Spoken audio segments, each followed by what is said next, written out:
Yes, hi guys. Yes, we were talking about Matt Fry with Jared Batten. I did think he answered the questions excellently. He really has honed his interview technique. What's really good if you are in politics right now, especially if you're on a Brexiteer, you know exactly what questions are going to come at you because they're all so predictable. They all come up with the same things over and over again. So it's easy for Jared Batten to deflect them. I think he did a marvellous job. It's a pity that he's not getting more exposure, but I see he was interviewed on Sky as well. So that's a rebel media alert I'm just having about something there.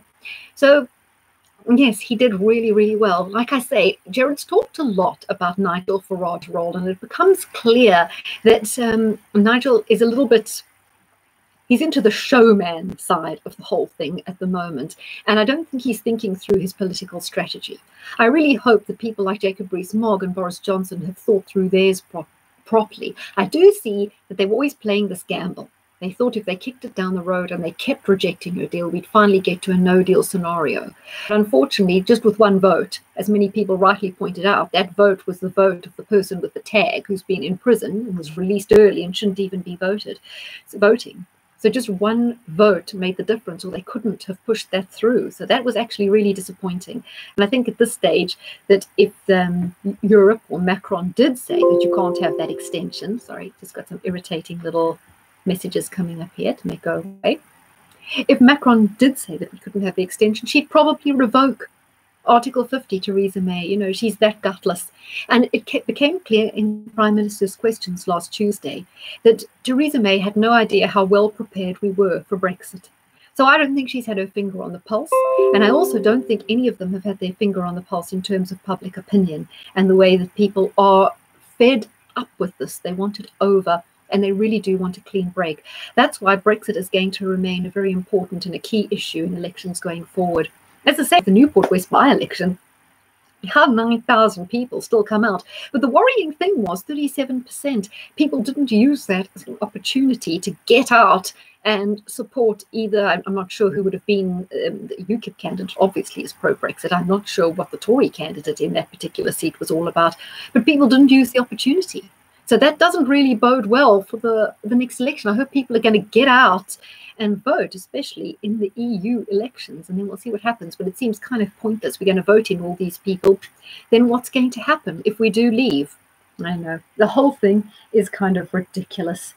Anyway, but I do think May she's at this stage, we cannot believe a word that comes out of her mouth. She's highly duplicitous, and I suppose she'll also be duplicitous in her negotiations with Corbyn. It depends who is going to out kind of maneuver the other, because on one hand, she's so weak, but on the other hand, she is very good at sowing confusion and giving people the totally wrong impression about what she's after. And then, she slips and slides around and does something different. Just to end off, in relation to, I still haven't got to do the Uranus things with you because I'm always busy on Brexit. Something happens, we're back to Brexit, but I will do that. Just on your Neptune in Pisces, I was thinking about this whole free speech thing.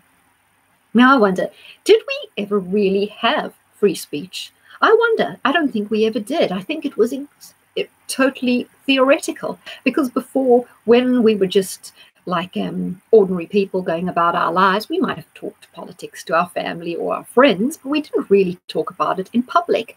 People who utilized free speech might have been already in politics, or journalists in the paper, or maybe they were in unions. They might have talked about it. But if you were in a paper, you would have been subject to the editor. If you were in politics, you were subject to the whip, or you were curtailed somewhere in your free speech. So very few people were using free speech effectively to large groups of people without some form of restraint.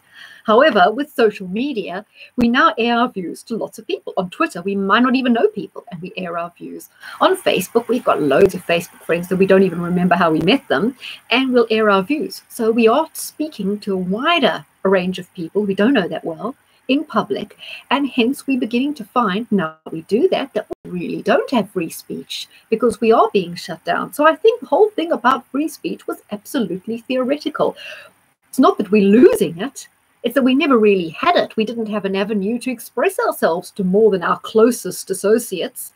Now that we do have an avenue to express ourselves, on social media, it's being shut down. So I don't think free speech ever really existed, and we're just waking up to that now. So I think it's time we keep using it before we really can't anymore. Thanks, guys.